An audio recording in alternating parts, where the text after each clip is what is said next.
appreciate the military and non-military endeavors of your command, sir. Uh, I'm happy with the ongoing operations on all fronts. It's a communist party. May matagal ito, long in the making, but I finally decided, and they also agreed.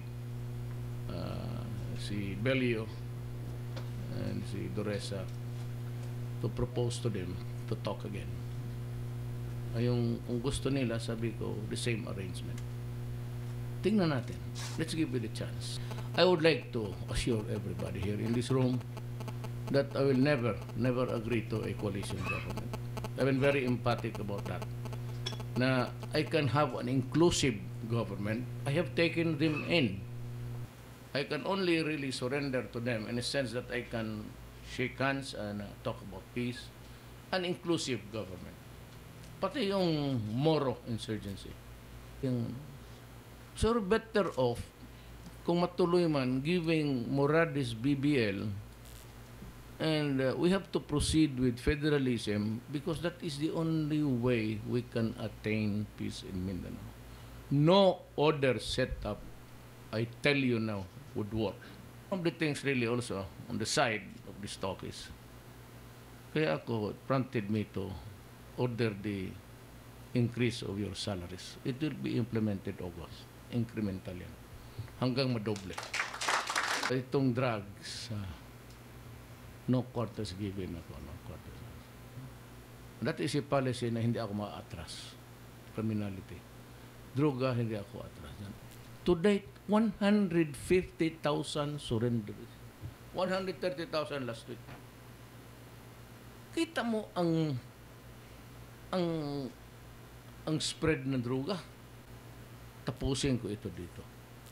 Tapusin ko talaga.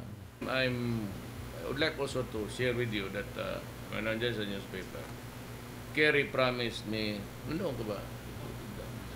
32 million. Look into the increase.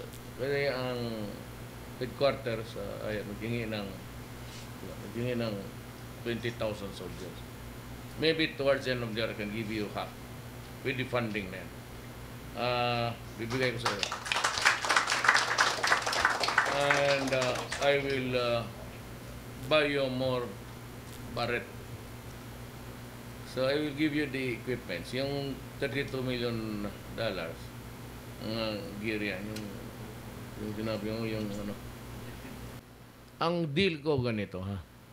Then if you can pass the federal setup in 3 years, then provide structural na maganda talagang it's all fair. And I said, do not forget my advice. Do not take out the presidency out, even if it's federal. You can copy sa France. Because ang Filipino, by nature, do not deprive him of that desire. Gusto talaga niya magboto ng presidente. Ayaw ng tao yung kunin mo yung the right to vote for a president. Magagalit ang tao. Kasi yan lang ang panahon na parang great siya. Na ngayon ng election, for whatever reason or motive na nanalo ako, ngayon makapili na kami. Kasi sawa na kami. Kasi may mga land reform. I will go back to land reform, but I will not take the properties already in the hands of yung mga bago, yung silang mga tenants na. Marami tayong public lands.